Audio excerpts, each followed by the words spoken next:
Assalamualaikum warahmatullahi wabarakatuh. Kembali lagi di channel Berita Mistis. Untuk kisah kali ini ada sebuah cerita dari tulisannya Ulat Bulu. Sebuah kisah yang berjudul Ular Terkutuk Itu Adalah Anakku Yang Sudah Mati. Sebelum kita lanjut ke ceritanya, tekan dulu tombol like video ini dan jangan lupa tekan juga tombol subscribe channel ini. Nyalakan juga lonceng notifikasinya agar tidak ketinggalan cerita-cerita lainnya. Dan buat teman-teman yang pengen belanja-belanja, nanti silahkan saja klik etalase yang ada di pojok kiri bawah, atau teman-teman bisa kunjungi link pembelian yang ada di kolom deskripsi. Dan seperti apa untuk kisah kali ini, langsung saja kita masuk ke ceritanya.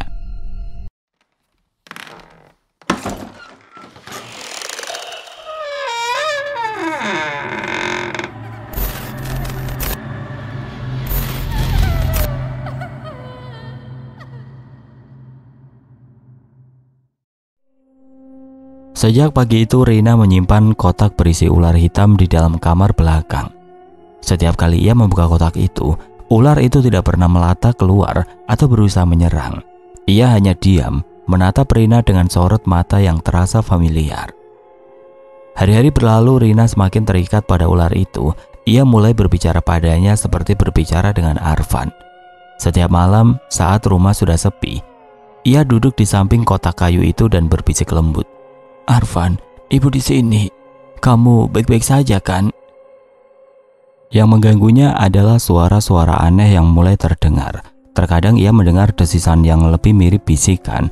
Kadang suara gesekan kayu terdengar seperti ada yang menggaruk dari dalam. Puncaknya suatu malam ia terbangun mendengar suara lirih. "Ibu." Rina menahan nafas. Ia yakin ia tidak bermimpi. Ia bangkit dari tempat tidur dan berjalan ke kamar belakang. Tangan gemetar saat membuka kotak kayu. Ular itu masih di sana, diam menatapnya. Namun kali ini sorot matanya lebih dalam, lebih hidup. Sari juga mulai bertingkah aneh. Ia berkata pada Rina bahwa ia mendengar suara Arfan memanggil namanya saat sedang bermain. Bahkan Rian yang jarang berbicara tentang adiknya sejak kejadian itu mengaku merasa seperti ada yang mengawasi mereka di malam hari. Bayu mulai curiga. Suaminya sering mengeluh tentang hawa dingin yang tidak wajar di rumah. Beberapa kali ia mengajak Rina berbicara, meminta istrinya untuk berhenti larut dalam kesedihan. Tapi Rina tidak bisa. Baginya Arfan masih di sini dan ia akan melakukan apapun untuk tetap merasakannya. Malam itu sesuatu yang lebih buruk terjadi. Saat semua sudah tidur, Rina terbangun oleh suara tangisan lirih. Kali ini bukan hanya desisan ular atau bisikan. Itu suara tangisan anak kecil. Jantungnya berdegup kencang perlahan. Ia berjalan ke kamar belakang. Ketika ia membuka pintu, kotak kayu itu telah terbuka sendiri. Ular hitam itu sudah tidak ada di dalamnya. Dan di sudut ruangan, di bawah cahaya bulan yang masuk dari jendela, ada sosok kecil yang duduk membelakanginya. "Ibu." Malam itu hujan turun deras. Petir menyambar sesekali, menerangi jalanan yang basah. Rina duduk di ruang tamu dengan wajah pucat, menggenggam erat selimut kecil yang dulu milik anak bungsunya, Arfan. Rumah mereka terasa hampa sejak tragedi itu terjadi seminggu lalu. Arfan, bocah laki-laki berusia 5 tahun, meninggal dalam kecelakaan saat bermain di halaman belakang. Seekor ular berbisa menggigit kakinya, membuat tubuhnya membiru dalam hitungan menit. Bayu suaminya telah berusaha membawa Arfan ke rumah sakit, tapi semuanya sia-sia. Nyawa anak itu tidak tertolong. "Bu, sudah, jangan terus begini," ujar Bayu mencoba menenangkan istrinya. Rina tidak menjawab. Tatapannya kosong menatap hujan di luar jendela. Hatinya hancur. Sejak kehilangan Arfan, ia merasa ada yang hilang dalam hidupnya. Setiap sudut rumah mengingatkannya pada bocah kecil itu. Mainan yang berserakan, baju-baju yang masih tersusun rapi di lemari, bahkan aroma khas tubuhnya masih terasa di kamar tidur mereka. Rian dan Sari, anak-anak mereka yang lain, juga merasakan kesedihan yang sama. Rian, anak sulung mereka yang berusia 12 tahun, berusaha terlihat tegar. Tapi Rina tahu matanya sering sembab setiap pagi. Sari yang baru berusia 8 tahun belum sepenuhnya mengerti arti kehilangan. Tetapi ia kerap bertanya, "Ibu, kapan Arfan pulang?" Pertanyaan itu menghujam hati Rina. Ia ingin menjelaskan, tapi setiap kali mulutnya terbuka, tenggorokannya tercekat. Bagaimana mungkin ia bisa mengatakan bahwa adiknya tidak akan pernah pulang? Malam semakin larut. Bayu sudah masuk ke kamar, sementara Rian dan Sari telah tertidur. Namun Rina masih terjaga. Hatinya terus gelisah, seperti ada sesuatu yang belum terselesaikan. Ia berjalan ke kamar Arfan. Ruangan itu masih sama seperti terakhir kali anaknya menggunakannya. Tempat tidur kecil dengan selimut bergambar dinosaurus, boneka-boneka yang disusun rapi, dan sepatu kecil yang diletakkan di sudut kamar. Saat itu juga, ia merasa ada yang aneh. Udara di kamar tiba-tiba menjadi dingin, bulu kuduknya meremang. Lalu samar-samar ia mendengar suara familiar. "Ibu." Rina tersentak. Ia menoleh ke belakang, tapi tidak ada siapa-siapa. Suara itu begitu jelas seperti suara Arfan saat memanggilnya. Nafasnya memburu, jantungnya berdegup kencang. Apakah ia halusinasi? Ia mencoba mengabaikan perasaan itu dan kembali ke kamarnya. Namun sepanjang malam suara itu terus terngiang di telinganya. Pagi harinya Rina mencoba bersikap normal. Ia menyiapkan sarapan untuk Rian dan Sari. Bayu berangkat kerja lebih awal, meninggalkan mereka bertiga di rumah. Namun pikirannya masih dipenuhi suara Arfan tadi malam. Saat ia membersihkan halaman belakang, pandangannya tertuju pada sudut pagar. Di sana, rerumputan tinggi tumbuh liar. Mengingatkannya pada tempat di mana Arfan digigit ular, ia mendekat. Jantungnya berdegup lebih cepat. Tiba-tiba di antara rumputan, ia melihat sesuatu yang membuat tubuhnya membeku. Seekor ular hitam, panjangnya hampir 1 meter, meringkuk di bawah bayangan pagar. Tapi bukan itu yang membuatnya tertegun. Mata itu bukan seperti mata hewan biasa. Mata itu seolah mengenalinya. Dada Rina berdegup kencang. Ia melangkah mundur. Tapi di saat yang sama matanya tidak bisa lepas dari makhluk itu. Ular itu tidak menyerangnya, tidak bergerak sedikit pun, hanya menatap. Perlahan tanpa sadar Rina berbisik, "Arfan." Seolah merespon ular itu bergerak sedikit, lidahnya menjulur, tapi matanya tetap menatap tajam ke arah Rina. Di dalam hatinya ia merasakan sesuatu yang tidak bisa dijelaskan. Ia tahu kedengarannya gila, tapi ada sesuatu dalam dirinya yang berbisik, mengatakan bahwa Arfan belum benar-benar pergi. Dan entah bagaimana ia merasa harus melindungi ular itu. Tanpa berpikir panjang, ia mengambil sebuah kotak kayu yang perlahan mendekati ular tersebut. Dengan hati-hati ia menangkapnya dan meletakkannya di dalam kotak. Anehnya ular itu tidak melawan. Tidak ada gerakan agresif. Seolah ular itu membiarkan dirinya ditangkap. Saat ia membawa kotak itu masuk ke dalam rumah, perasaan aneh semakin menguasai. Rina tahu ia harus merahasiakan ini dari Bayu. Suaminya tidak akan pernah setuju jika ia menyimpan ular di dalam rumah. Tapi ia tidak peduli. Karena dalam hatinya ia yakin ini bukan sekedar ular biasa. Ini adalah Arfan yang kembali. Sejak kehadiran ular itu di rumah, Rina semakin berubah. Bayu mulai merasakan ada sesuatu yang tidak beres dengan istrinya. Ia sering memergoki Rina berbicara sendiri di dalam kamar belakang, tempat di mana ular itu disimpan. Suaranya lirih, penuh kasih sayang, seolah berbicara dengan seseorang yang sangat ia rindukan. Awalnya Bayu mengira ini hanya bagian dari kesedihan Rina setelah kehilangan Arfan. Namun semakin hari, sikap Rina semakin aneh. Ia menjadi lebih tertutup, sering menghabiskan waktu di kamar belakang, dan mulai mengabaikan Rian serta Sari. Satu malam Bayu terbangun karena mendengar suara-suara aneh dari dalam rumah. Ia bangkit dari tempat tidur dan berjalan menuju sumber suara. Semakin dekat ke kamar belakang, suara itu semakin jelas. Desisan ular bercampur dengan suara Rina yang berbicara pelan. "Arfan, ibu di sini, ibu akan menjagamu. Tidak ada yang boleh menyakitimu." Bayu merasakan bulu kuduknya meremang. Dengan ragu ia mendorong pintu kamar belakang yang tidak terkunci. Pemandangan di dalam kamar membuatnya terperajat. Rina duduk di lantai dengan ekspresi penuh cinta. Tangannya perlahan mengelus tubuh ular hitam yang melingkar di dalam kotak kayu. Mata ular itu menatap lurus ke arah Bayu. Bayu langsung melangkah masuk. "Rina, apa yang kamu lakukan?" Rina menoleh cepat. Ekspresinya berubah menjadi panik. "Bayu, jangan, kau akan menakutinya."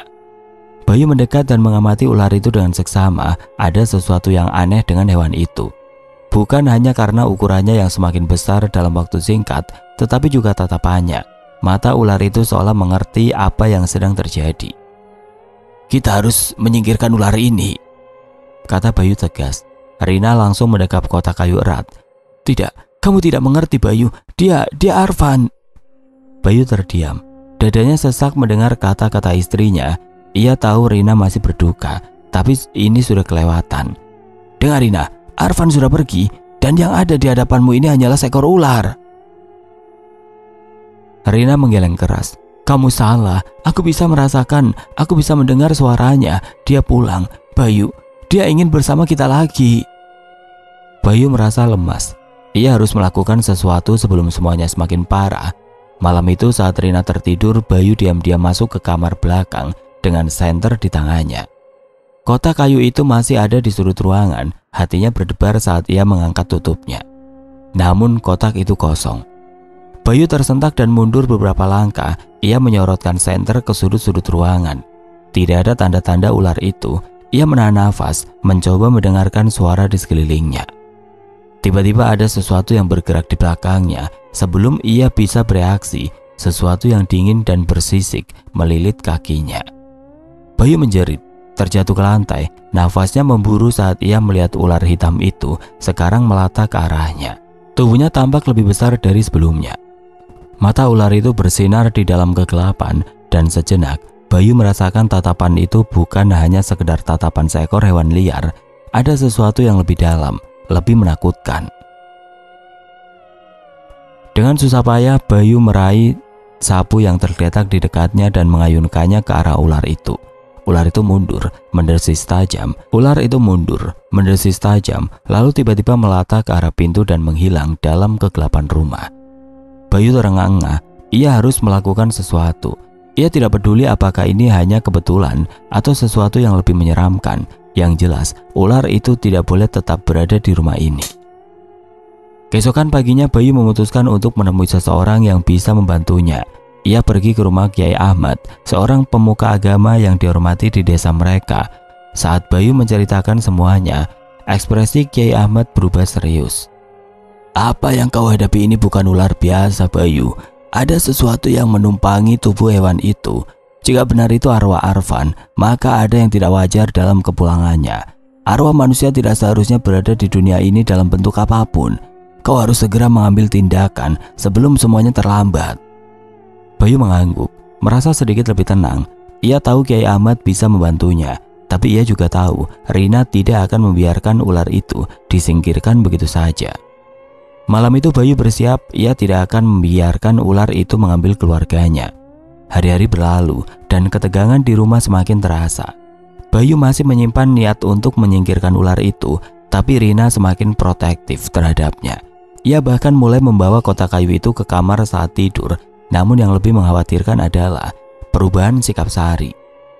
Anak perempuan itu semakin sering terlihat berbicara sendiri di sudut ruangan atau di pekarangan belakang. Awalnya Bayu mengira itu hanya kebiasaan anak kecil yang bermain dengan imajinasinya. Namun ketika ia mendengar sendiri percakapan itu, tubuhnya meremang. "Kamu kangen ibu juga kan? Ibu pasti seneng kalau kamu tetap di sini," bisik Sari sambil duduk di lantai dengan kotak kayu. Bayu berdiam, mencoba menarik perhatian putrinya. "Sari, kamu bicara dengan siapa?" Sari menoleh dan tersenyum. "Sama Arfan, ayah. Dia bilang dia baik-baik saja di alam sana." Bayu menatap kotak kayu itu dengan tatapan tajam. Ada sesuatu yang tidak benar. Semakin lama ular itu berada di rumah ini, semakin banyak keanehan yang terjadi. Ia berjalan mendekati Sari dan mencoba mengambil kotak itu. Tapi Sari langsung berlari dan memeluknya erat. "Jangan ayah, Arfan gak suka kalau ayah marah." Bayu terdiam. Perasaan dingin menjalar di tengkuknya. Bagaimana mungkin Sari bisa bicara seolah benar-benar memahami apa yang diinginkan ular itu? Tidak, ini tidak boleh dibiarkan. Malam itu Bayu menemui Rina di kamar. "Kita harus bicara." Sari mulai berubah. Dia bicara dengan ular itu seolah-olah ia benar-benar Arfan. "Ini gak wajar, Rina." Rina menatap suaminya dengan mata tajam. "Bayu, kamu masih gak percaya. Aku tahu kamu pikir aku sudah gila, tapi kamu harus dengar aku kali ini. Arfan benar-benar ada di sini. Aku tahu itu. Sari juga bisa merasakannya." Pembicaraan mereka terhenti ketika terdengar suara ketukan pelan di pintu kamar. Bayu membuka pintu dan menemukan Sari berdiri di sana, wajahnya pucat. "Ayah, Arfan bilang dia marah, katanya ayah mau membuangnya." Suara Sari lirih, tapi cukup untuk membuat Bayu merasakan ketakutan yang tidak bisa dijelaskan. Bayu berjongkok menatap putrinya dengan cemas. "Sari, dengarkan ayah, itu bukan Arfan. Arfan sudah di surga. Yang ada di dalam kotak itu bukan adikmu." Sari menggeleng cepat. "Arfan nggak suka kalau ayah ngomong gitu. Dia bilang kalau ayah tetap mau buang dia, sesuatu yang buruk akan terjadi." Saat itu juga terdengar suara gemertak dari dalam kamar belakang, seperti sesuatu yang berat sedang bergerak sendiri. Bayu langsung berlari ke sana, diikuti Rina dan Sari. Saat itu pintu kamar belakang dibuka. Kotak kayu itu sudah terjatuh terbalik di lantai, tapi ular itu sudah tidak ada di dalamnya. Rina menjerit, "Arfan!" Bayu langsung menyuruh Rina dan Sari keluar dari kamar, tapi Rina menolak. "Aku harus menemukannya, dia pasti ketakutan. Ini bukan Arfan. Kita harus keluar dari rumah ini sekarang juga." Namun sebelum mereka sempat bergerak, terdengar suara desisan panjang dari langit-langit kamar. Perlahan kepala ular itu muncul dari salah satu sudut atap. Tapi kali ini ukurannya jauh lebih besar. Matanya berkilat aneh dalam gelap, dan saat ia membuka mulutnya, Bayu bisa melihat taring-taring yang lebih tajam dari sebelumnya. Sari tersenyum. "Itu Arfan, ayah, dia datang." Bayu merasakan jantungnya hampir berhenti. Ia sadar apapun yang telah mereka biarkan terjadi selama ini, sesuatu yang jauh lebih mengerikan sedang menunggu mereka di depan. Sejak ular itu menghilang dari dalam kotaknya, suasana rumah semakin terasa mencekam. Bayu semakin sering mendengar suara desisan halus di dalam rumah, seakan sesuatu tengah mengawasi mereka dari balik bayang. Sementara itu, Rina semakin sulit diajak bicara. Setiap kali Bayu mencoba meyakinkannya untuk mengusir ular itu, Rina malah marah dan semakin melindungi keberadaannya. Namun yang paling mengkhawatirkan adalah Sari. Gadis kecil itu semakin sering berbicara sendiri, tertawa lirih di sudut ruangan dan menolak tidur di kamarnya sendiri.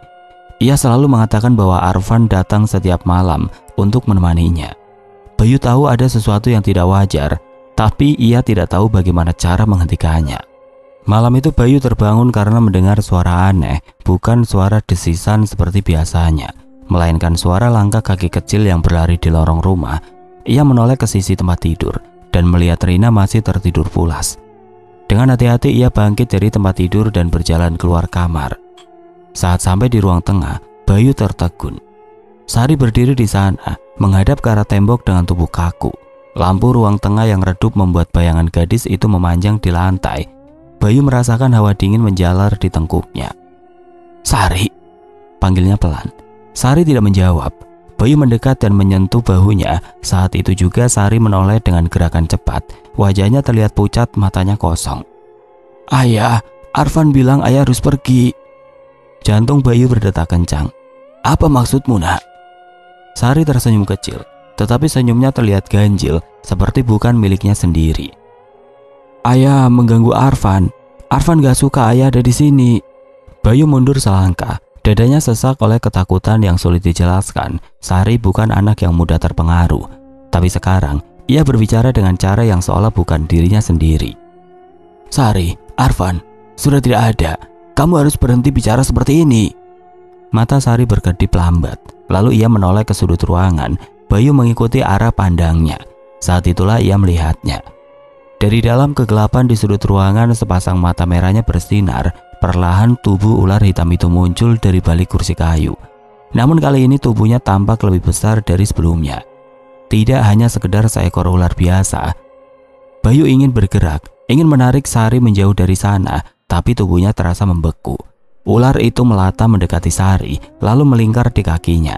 Gadis itu menatap Bayu dengan sorot mata yang tidak lagi seperti miliknya. "Arfan bilang ayah harus pergi," ulang Sari. Suaranya terdengar seperti bisikan yang aneh. Bayu berusaha keras mengendalikan nafasnya. Ia harus melakukan sesuatu. Ia tidak bisa membiarkan hal ini terus terjadi. Dengan sekuat tenaga Bayu meraih tubuh Sari dan menggendongnya. Gadis itu berteriak, meronta-ronta, tapi Bayu tetap membawanya menjauh dari ular itu. Ia berlari ke kamar dan mengunci pintu. Di balik pintu terdengar suara gesekan dan desisan panjang. Sari terus menjerit, memukul-mukul dada Bayu dengan tangan kecilnya. "Lepaskan aku, Arfan butuh aku, ayah jahat." Bayu memeluknya erat. "Sari, dengarkan ayah, itu bukan Arfan. Apapun yang kamu lihat atau dengar itu bukan adikmu." Sari mulai menangis, tubuhnya bergetar. "Tapi dia bilang dia Arfan, dia bilang dia kangen sama ibu dan aku." Bayu mengelus rambutnya, mencoba menenangkan. "Aku tahu kamu kangen Arfan, tapi kita nggak boleh percaya begitu saja. Ayah akan cari cara untuk menolong kamu, sayang." Di luar kamar desisan semakin keras, seperti sesuatu yang bergerak mengelilingi rumah, merayap di sepanjang dinding. Bayu menggenggam tangan Sari erat-erat, memastikan putrinya tetap dalam pelukannya. Malam itu Bayu tidak tidur sama sekali. Ia hanya duduk di lantai, memeluk Sari yang akhirnya tertidur di pangkuannya. Sementara suara ular itu terus berbisik di balik pintu. Bayu tahu, ia tidak bisa membiarkan ini terus berlanjut. Sudah waktunya mencari bantuan. Keesokan paginya Bayu tidak bisa lagi menunda. Ia harus mencari jawaban atas semua keanehan yang terjadi di rumah mereka. Malam tadi adalah puncak dari semua kejadian aneh yang selama ini ia abaikan. Ia harus mencari bantuan sebelum keadaan semakin memburuk. Bayu meninggalkan rumah lebih awal dengan alasan bekerja. Padahal ia melajukan motornya ke arah desa sebelah, menuju rumah seseorang yang disebut-sebut memiliki ilmu dan pemahaman tentang hal-hal gaib, Kiai Ahmad. Ia tidak pernah bertemu Kiai Ahmad sebelumnya, tetapi beberapa orang di pasar pernah membicarakan bahwa Kiai itu sering membantu orang-orang yang mengalami kejadian aneh di rumah mereka. Bayu hanya bisa berharap bahwa Kiai Ahmad bersedia membantunya. Sesampainya di rumah sederhana itu, Bayu mengetuk pintu. Seorang pria tua berwajah teduh membukakan pintu, matanya tajam namun penuh wibawa. Tanpa perlu dijelaskan panjang lebar, pria itu menatap Bayu seakan sudah tahu maksud kedatangannya. "Kamu membawa sesuatu yang bukan dari dunia ini ke dalam rumahmu, nak," ucap Kiai Ahmad pelan. Bayu tertegun. Ia belum mengatakan apapun, tapi pria itu sudah tahu. "Apa maksud Kiai?" tanya Bayu, suaranya bergetar.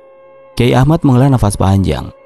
"Ular itu bukan sekedar ular, ia adalah perantara. Ada roh yang bersemayam di dalamnya, dan roh itu memiliki keterikatan dengan keluargamu."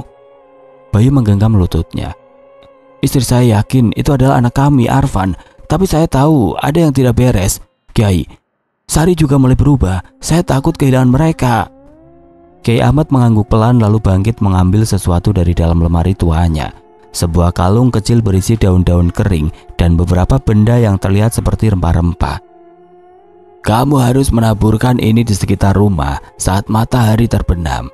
Jangan biarkan istrimu atau anak-anakmu melihatnya. Setelah itu, datanglah lagi kemari besok pagi. Aku akan menyiapkan sesuatu untuk mengakhiri ini." Bayu mengangguk, menerima kantung kecil itu dengan tangan gemetar. Dalam hati ia masih diliputi keraguan. Tapi satu hal yang pasti, ia harus melakukan sesuatu sebelum keadaan semakin tidak terkendali. Saat kembali ke rumah, Rina menatapnya penuh curiga. "Kamu dari mana?" "Dari pasar," jawab Bayu singkat, lalu meletakkan tasnya di meja. Ia bisa merasakan mata Rina mengamati, seakan berusaha mencari tahu apa ia berbohong atau tidak. Hari itu berjalan lambat. Sari lebih banyak diam, sementara Rina semakin aneh. Ia tidak mau jauh dari kamar belakang tempat ular itu biasa berada. Bahkan saat Bayu mengajaknya makan malam bersama, Rina hanya menjawab singkat dan kembali ke dalam kamar. Matahari mulai terbenam. Dengan hati-hati Bayu mengambil kantung pemberian Kiai Ahmad dan mulai menaburkan isinya di sekitar rumah. Ia merasa sedikit lega setelah selesai, tapi perasaan itu tidak bertahan lama. Malamnya sesuatu yang lebih mengerikan terjadi. Bayu terbangun oleh suasana berisik dari dalam kamar, seperti suara benda jatuh dan sesuatu yang bergeser di lantai. Ia meraih senter dan membuka pintu kamar, berjalan pelan menuju sumber suara. Saat pintu kamar belakang terbuka, ia menemukan Rina sedang duduk di lantai, memeluk ular hitam itu seperti seorang ibu yang menimang bayinya. Matanya menatap kosong ke depan, bibirnya bergetar seolah sedang berbicara, tapi tidak ada suara yang keluar. "Rina!" Bayu berbisik. Perlahan Rina menoleh, tapi ada sesuatu yang aneh pada wajahnya. Mata Rina tampak kosong, tidak seperti biasanya. "Kamu kenapa?" Bayu melangkah mendekat. Saat itu Rina tersenyum, senyum yang begitu menyeramkan. "Kita harus pergi, Mas." "Pergi kemana?" "Arfan menunggu kita di tempatnya." Bayu merinding. Ia tahu ini bukan Rina yang sebenarnya, sesuatu yang sedang mengendalikan istrinya. Ia harus segera bertindak sebelum semuanya terlambat. Bayu mundur perlahan, lalu berlari keluar rumah. Ia harus kembali ke Kiai Ahmad sebelum sesuatu yang lebih buruk terjadi. Bayu berlari secepat yang ia bisa. Hanya satu tujuan di kepalanya, rumah Kiai Ahmad. Dadanya berdegup kencang, nafasnya memburu. Jalanan desa yang biasanya terasa sunyi, malam ini seperti menekan dada Bayu dengan ketakutan yang tidak bisa dijelaskan. Ketika ia sampai di rumah Kiai Ahmad, pria tua itu sudah menunggunya di beranda. Seakan sudah tahu Bayu akan datang. "Ada yang berubah," kata Bayu tanpa basa-basi. "Rina, dia tidak seperti dirinya sendiri." Kiai Ahmad mengangguk pelan. Ia lalu masuk ke dalam rumah dan kembali dengan sebuah botol kecil berisi cairan berwarna pekat. "Ini air doa. Sebelum fajar siramkan ini ke sekeliling rumah. Jangan sampai ada bagian yang terlewat. Dan satu hal lagi, jangan biarkan Rina atau anak-anak melihatmu melakukannya." Bayu menggenggam botol itu erat-erat lalu bergegas kembali ke rumah. Ia tidak tahu apakah ini akan berhasil atau tidak, tapi ia harus mencobanya. Saat tiba di rumah, suasana terasa lebih sunyi dari biasanya. Tidak ada suara, tidak ada gerakan. Dengan hati-hati Bayu masuk dan mengunci pintu. Ia menelusuri rumah dengan senter kecil, memastikan semua masih baik-baik saja. Namun saat ia melewati kamar belakang, tubuhnya merinding. Pintu kamar terbuka sedikit. Di dalamnya ia bisa melihat siluet Rina duduk di lantai. Membelakangi pintu, ular hitam itu melingkar di pangkuannya. Bayu menggenggam botol doa itu lebih kuat. Ia harus melakukannya sekarang. Dengan hati-hati ia berjalan ke halaman belakang dan mulai menuangkan air doa di sekeliling rumah. Tangannya gemetar. Setiap tetesan air yang menyentuh tanah, udara seolah bergetar. Sesuatu yang tidak terlihat tampak terganggu. Saat ia hampir selesai, terdengar suara berbisik dari belakangnya. "Mas." Bayu terdiam. Ia menoleh perlahan dan melihat Rina berdiri di ambang pintu, matanya kosong. Di belakangnya, Sari berdiri diam dengan ekspresi tidak terbaca. "Kamu sedang apa?" Suara Rina terdengar berbeda, datar tanpa emosi. Bayu menelan ludah, hanya membersihkan halaman. Rina berjalan mendekat, tatapannya semakin tajam. "Kamu ke rumah Kiai Ahmad?" Bayu berusaha tetap tenang. "Tidak." Rina mendekat lebih jauh, wajahnya hanya beberapa senti dari Bayu. "Kamu bohong." Ketika sesuatu terjadi, angin kencang bertiup tanpa alasan, pintu belakang berderak keras, dan suara desisan terdengar dari dalam rumah. Bayu mundur selangkah, merasa jantungnya nyaris meledak. Lalu sesuatu yang lebih mengerikan terjadi. Sari, anaknya, tiba-tiba mengeluarkan suara tawa kecil, bukan tawa seorang anak, tapi untuk sesuatu yang lebih menyeramkan. Seolah-olah ada seseorang lain di dalam dirinya. Bayu mundur, ketakutan. Ia harus segera menyelesaikan ini sebelum semuanya terlambat. Ia berlari ke dalam rumah, mengambil segenggam garam yang juga diberikan oleh Kiai Ahmad, lalu menaburkannya ke lantai. Saat garam itu menyentuh tanah, ular hitam yang selama ini diam dalam pangkuan Rina tiba-tiba melata dengan cepat, seakan marah. Tiba-tiba Rina berteriak, teriakan yang begitu memilukan, matanya memerah, tubuhnya menegang. Sari pun ikut berteriak, tangannya mencakar udara seperti sedang melawan sesuatu yang tidak kasat mata. Bayu panik. Ia berlari ke dapur, mengambil ember berisi sisa air doa, lalu tanpa ragu menyiramkannya ke Rina dan Sari. Sekejap suara jeritan menggema di seluruh rumah. Ular itu menggeliat liar di lantai sebelum akhirnya melesat ke dalam bayangan, menghilang begitu saja. Rina pingsan di tempat, begitu juga Sari. Bayu gemetar, mencoba menenangkan diri. Ia tahu ini belum berakhir. Ia harus segera kembali ke Kiai Ahmad sebelum sesuatu yang lebih buruk terjadi. Karena satu hal yang pasti, makhluk itu belum pergi sepenuhnya. Bayu duduk di ruang tamu dengan nafas tersegal. Rina dan Sari masih terbaring tidak sadarkan diri di lantai. Suasana rumah begitu sunyi, hanya suara derak jam dinding yang terdengar samar. Bayu menggenggam tangannya erat. Ia harus segera kembali ke Kiai Ahmad. Namun saat ia hendak berdiri, sesuatu membuatnya terpaku. Dari sudut matanya, ia melihat pintu kamar belakang terbuka perlahan, padahal ia yakin tadi menutupnya rapat. Bayu menoleh dengan waspada. Bayangan hitam tampak melintas di balik pintu. Ia menelan ludah, tubuhnya merasa kaku, seolah ada kekuatan tidak terlihat yang menahannya untuk bergerak. Perlahan suara berbisik terdengar dari dalam kamar. "Mas, aku kedinginan." Bayu tersentak, itu suara Arfan. Tidak, itu tidak mungkin. Ia tahu betul anaknya sudah tiada, tapi suara itu begitu nyata. Ia melangkah maju mendekati pintu dengan hati-hati. Cahaya dari lampu ruang tamu hanya sedikit menerangi bagian dalam kamar, menciptakan bayangan panjang di lantai. Perlahan ia menyentuh gagang pintu dan mendorongnya lebih lebar. Di dalam kamar udara terasa lebih dingin. Aroma lembab bercampur sesuatu yang busuk menusuk hidungnya. Bayu menyipitkan mata mencari sumber suara. Lalu di pojok ruangan ia melihat sesuatu yang membuat jantungnya nyaris berhenti berdetak. Ular hitam itu ada di sana.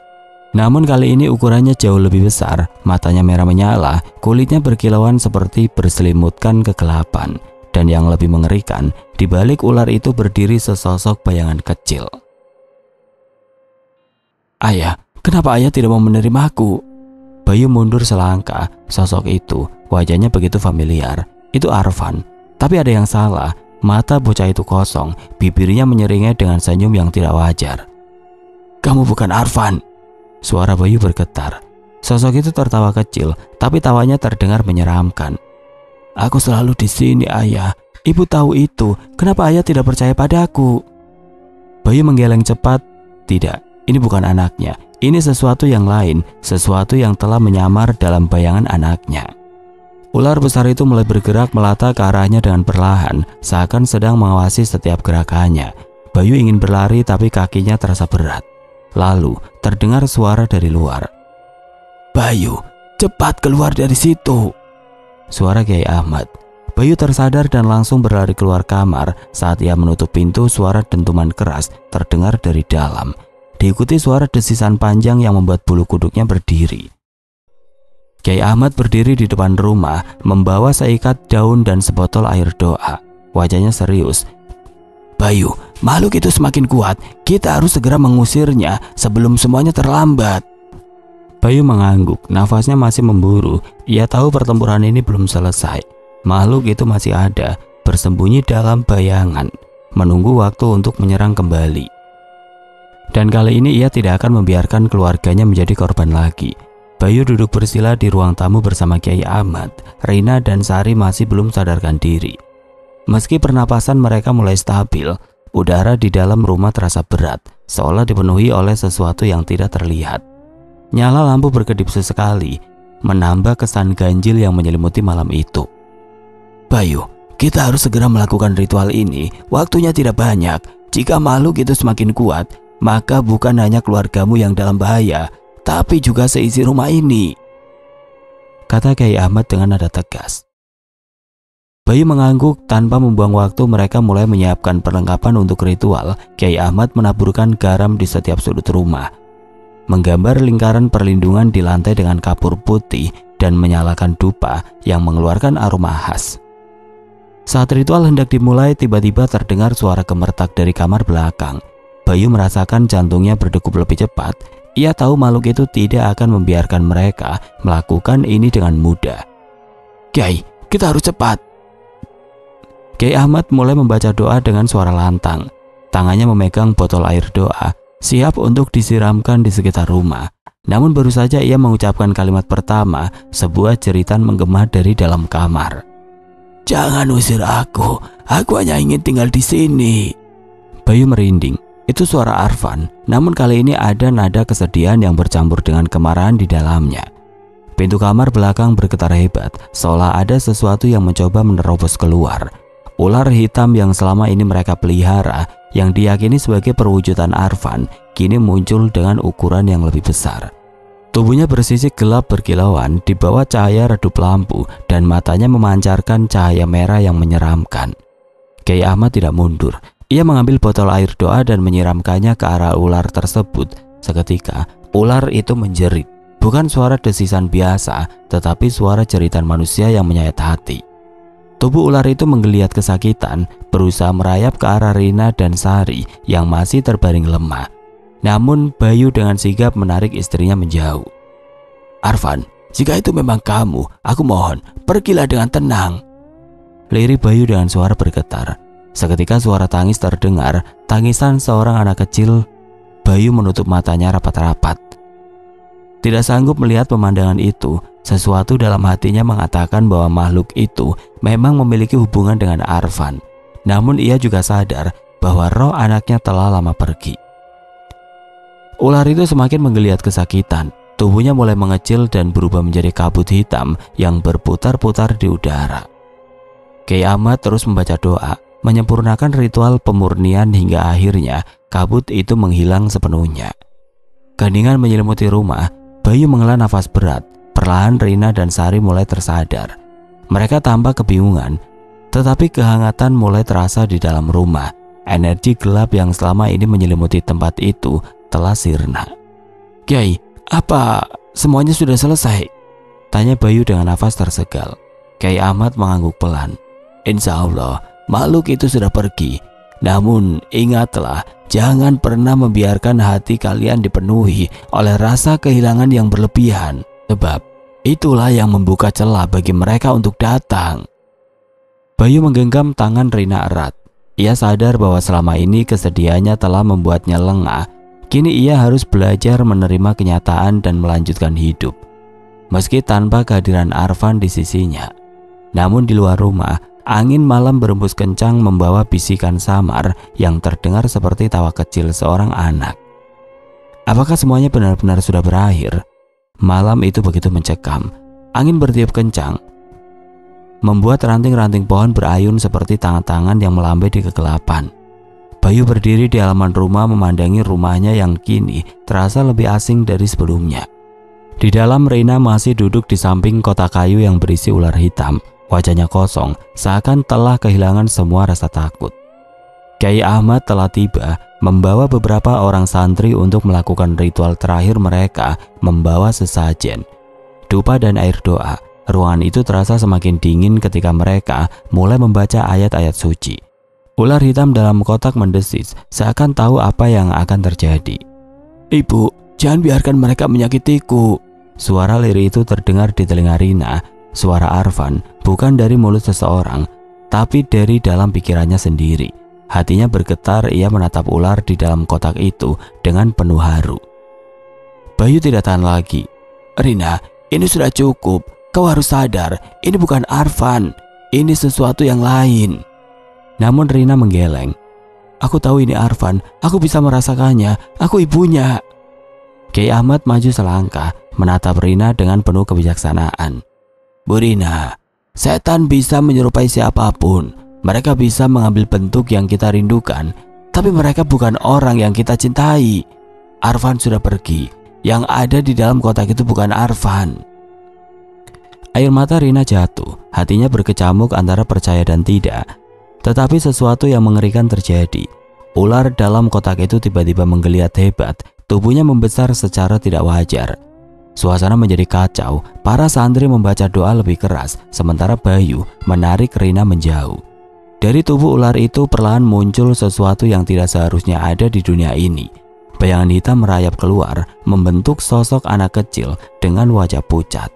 Itu adalah wajah Arfan, namun matanya kosong, hitam pekat tanpa kehidupan. Rina menjerit, "Ibu, kenapa ingin membuangku? Aku hanya ingin pulang." Bayu tidak tahan lagi. Ia meraih botol air doa dari Kyai Ahmad dan menyiramkannya ke arah bayangan itu. Jeritan melengking terdengar, membuat semua orang di ruangan itu menutup telinga. Sosok itu mengejang, lalu perlahan-lahan lenyap menjadi asap hitam yang menyerap ke dalam tanah. Ular hitam di dalam kotak juga mengejang, lalu mati seketika. Suasana menjadi hening. Rina terduduk lemas, menangis tanpa suara. Ia baru sadar bahwa ia telah tertipu oleh sesuatu yang bukan Arfan. Hatinya hancur. Tetapi ini adalah satu-satunya cara untuk melepaskan belenggu yang telah lama menghantuinya. Malam itu ritual selesai. Rumah terasa lebih ringan. Tidak ada lagi bisikan atau suara aneh. Namun di dalam hati Rina, ada kehampaan yang tidak bisa diisi oleh apapun. Ia kehilangan Arfan untuk kedua kalinya. Beberapa minggu berlalu, kehidupan perlahan kembali normal. Namun satu hari, Sari yang sedang bermain di halaman tiba-tiba berkata, "Bu, tadi Arfan memanggilku. Dia bilang dia ingin pulang." Rina membeku di tempatnya. Di balik semak-semak, dua mata hitam mengintip, lalu menghilang dalam kegelapan. Akhir yang tidak pernah mereka duga ternyata belum benar-benar berakhir.